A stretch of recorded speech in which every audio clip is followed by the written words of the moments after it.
Happy Hispanic Heritage Month, everybody. This is the Slider Review. I'm here today to talk to you about Power Rangers Ninja Storm, episode 25, I think. Tongue in cheek. So, this is a Dustin episode, and I just now recently found out that the actor who plays Dustin Brooks, well, technically Waldo Dustin Brooks, is Brazilian. Like, I never knew Glenn McMillan is like Brazilian. Well, technically, he was born in Brazil, but he has an Irish Australian father and a Brazilian mother. Excuse me. Like, I never, ever knew that. And I didn't find out because, like, recently, I've been watching those Xenon movies from, like, Disney Channel. I never watched them growing up because I just never wanted to. But I'd always would catch the ending to the first one with that Zoom, Zoom, Zoom song because that was, like, a really cool song. But, like, I never watched those movies. So I'm like, I still got Disney Plus. I might as well check it out to see what it's about. They're a little too childish, girly, and comedic for me. But as I was watching the third one, Xenon Z3, I'm all like, who is that dark-skinned guy with the shaggy hair? He looks familiar and everything. I'm not sure why. I'm all like, that can't be the Dustin character, can it? And it is. So I think this was in 2003. He was in the Xenon movie. So he did this after he did Power Rangers. And so as I was looking him up on Wikipedia, it said Brazilian. I'm like, no way. See, Power Rangers Ninja Storm was the first official Disney like Power Rangers season. Wild Forest was like a hybrid. And so when I first started watching Ninja Storm, I saw and read that, like, the show was in New Zealand. Plus, I kind of figured it because of Katrina Brown, who's a New Zealand actress and everything. And so I just automatically assumed, okay, maybe he's just like a New Zealander and like a Kiwi person, and he's one of those, like, multiple races or something. I just always assumed that. And so, to my surprise, nah, the dude's Australian and the dude is Brazilian. And Brazil is like, America consider it a Latino country and stuff like that. So I never knew the dude was like Latino because I've always wondered like what race is Dustin because he always had like a tan to him. So I knew he was something, but I couldn't tell what. And because they gave him the name Waldo Dustin Brooks and never, like, explained his race, I just assumed he was playing like a white dude and everything, which most likely he probably is. Because, in Power Rangers, they don't really specify people's races and stuff. You can really only tell when it comes to like the black or Asian people. Cause I mean, like SPD, what's her name? Z? She's supposed to be Latino, but she's played by a white actress and stuff. Which is funny because the dude who created that show said, yeah, man, she came in with like the accent and like everybody assumed she was, but like, no. And so, like, so you never know when it comes to Power Rangers and stuff. Now, Dustin is one of my favorite characters. Like, I love his costume. In fact, I love all the Ninja Storm costumes. They're really, really good. Green is my favorite, second to that of yellow.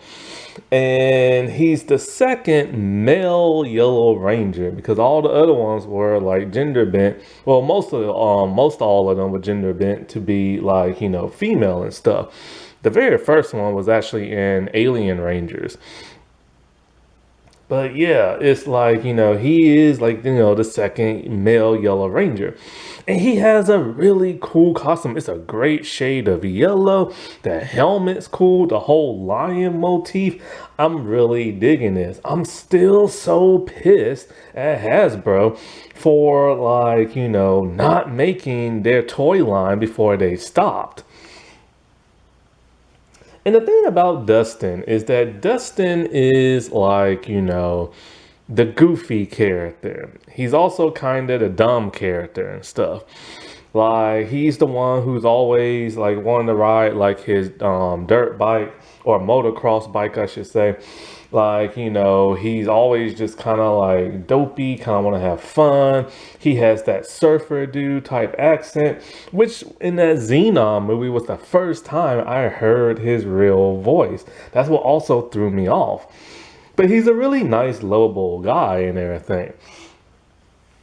But he is kind of the dumb, dopey one. Although he was the first one to assume Power Rangers were real and get the morph right. Also, another thing I like about him is that his character is extremely strong because of the whole lion motif.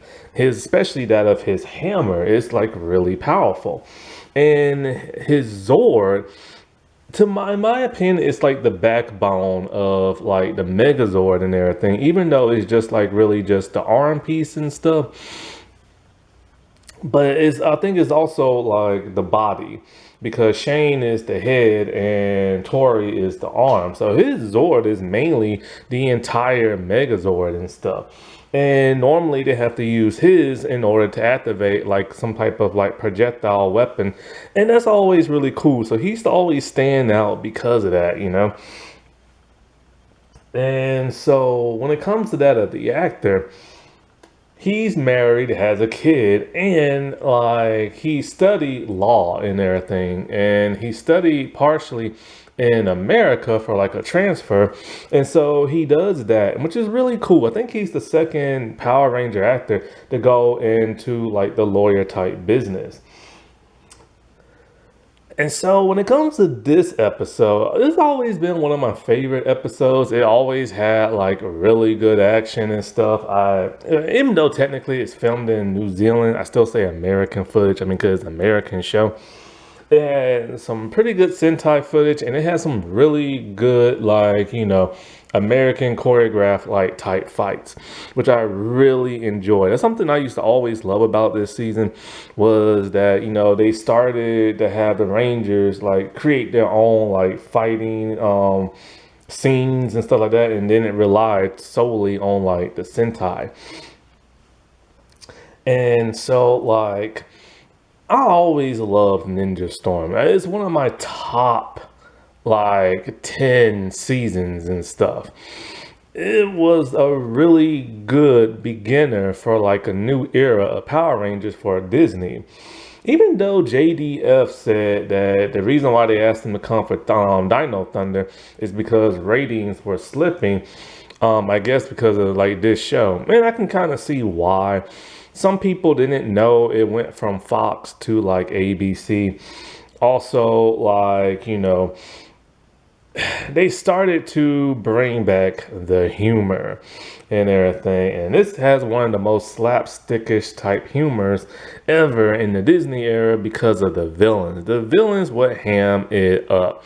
And it was a little too silly in my opinion. Yes, I love the two Katrinas and everything, but everybody as a whole, when it comes to the villains, they just wrote them very juvenile, and I did not like that and stuff. And like, so I can see why, some people would have been turned off by that. But everything else in the show was cool. And so I'm really happy I get to add this to like Hispanic Heritage Month and everything, because I never knew the dude was like Brazilian. Despite what this one YouTuber says about me, talking about, oh, you're just a clout chaser. Oh, you're a disgrace to autism people and the black community. One, I don't chase clout. Two, I'm not even autistic. I don't know where the world he gets that from. And three, I'm an awesome black person, all right? Like, I'm a type of person that appreciates life. I appreciate people. I appreciate other cultures. This is why I do this for like my channel. I like to get the word out and stuff. I like diversity and I love inclusion and stuff. But oh no, I'm a horrible person because I made one mistake on like one of my past videos and stuff. How slanderous am I? How much misinformation I give out? So whatever, dude. Like seriously, Divergent Collective, just go back to playing video games nonstop for 6 hours a day. So I shall take my, what was it he said? My tiny little zesty, and I'm gonna use the term wee wee here. Like whatever, man. Like first of all, how you even know what I look like down there? Like what? Are you trading like tricks for a bag of luckies or something like that? Seriously, man. But anyway, Dustin was always a cool character. He reminded me so much of Michelangelo from like Ninja Turtles. But he always kind of looked like Shaggy from Scooby Doo minus the gold teeth. So, in this episode, Dustin kind of gets a bit of a big head. See, he's the Power Ranger, and the Power Ranger is supposed to protect people, but they're supposed to protect people from like alien monsters. Well, Kelly, the person that he works for at the shop that she owns, a businessman came in wanting to buy her business, but she's not going to sell out like that, like the WWE. And so he's all like, oh, you haven't heard the last from me. So as Dustin is like, about to check out and everything and lock up, some goons come in and they're going to trash the shop, hoping that Kelly will sell. So Dustin runs in the back and he morphs and he takes out the bad guys. Kelly sees this and somehow it gets on the front paper. Now, this is a big no-no in Power Rangers universe. We learned back in the Mighty Morphin days, Zordon said you don't use your powers for personal gain. All I could think about was that quote when I saw Dustin do this and stuff. So Sensei is not very happy. But he is glad that Dustin was able to help, Kelly and stuff like that. So on the B plot of this episode, all of a sudden the Thunder Ranger's adoptive grandmother wants to see them. So they're gonna go visit her, and it apparently is very, very, very far away. And so they're gonna miss out on all the action. The aliens and Lothar and all of them find out, so they send the sisters to come down, Capri and Mora, to go and capture that of the Thunders. And so they send out what's his name? Slob Goblin. He's this, I don't know what exactly he's supposed to be.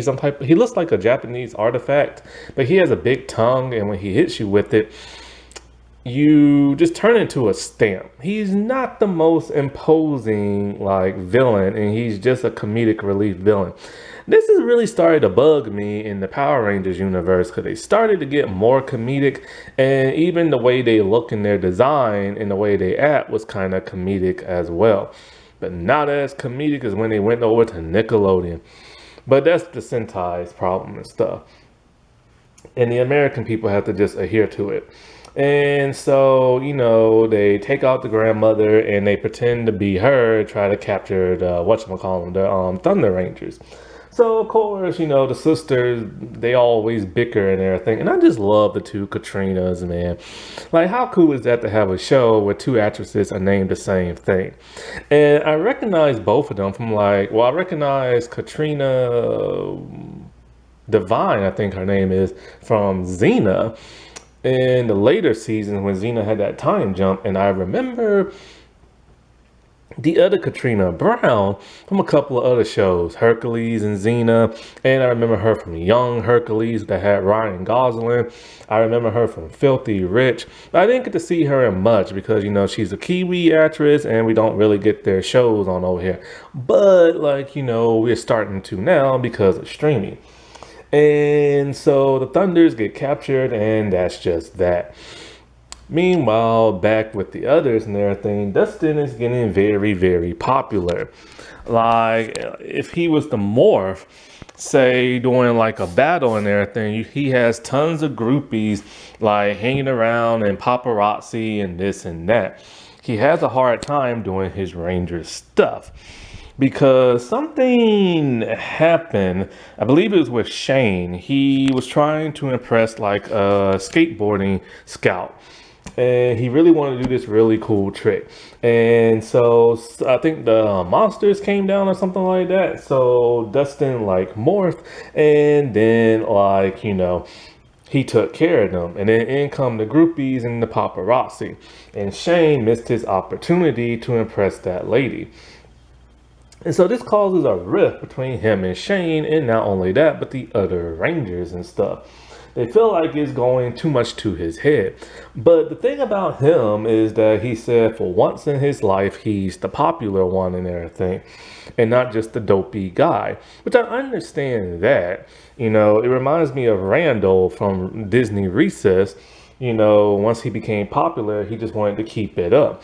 People crave that attention. However, Dustin is popular with like the motocross stuff. So I don't really understand that. And so like when it's time for the big climactic like battle with like the monster and stuff, I love when him and Shane are trying to like outdo each other with the morph. I remember back in the day when I recorded that on the VHS and stuff. And so, like, as Tori's like getting hurt and everything, the guys realize, well, at least Dustin realized, he's being dumb. He's allowing all this to go to his head. His friend is about to get hurt. So he really needs to like focus. And Shane basically tells him, like, hey, I'll give you my blaster and everything if you're really serious. And this really surprises, like, Dustin and everything. Now, this is, of course, it's the Sentai footage. But he never uses the blaster. Instead, they team up. And it's a weird maneuver they use. Because Dustin used this twice in the episode. And it's the only time he ever used it. Where he's laying on the ground and he's just sliding through the ground. And Shane is riding him like a surfboard. How does that not hurt the stunt actor Wee Wee? Like, seriously. And how does he have the momentum to just like slide and everything? But, one thing that was always cool about Ninja Storm was the choreography and everything. And so, in comes the scroll of empowerment. And they go to their Zords, and like Cam later joins them and everything. And they kick the monster's butt.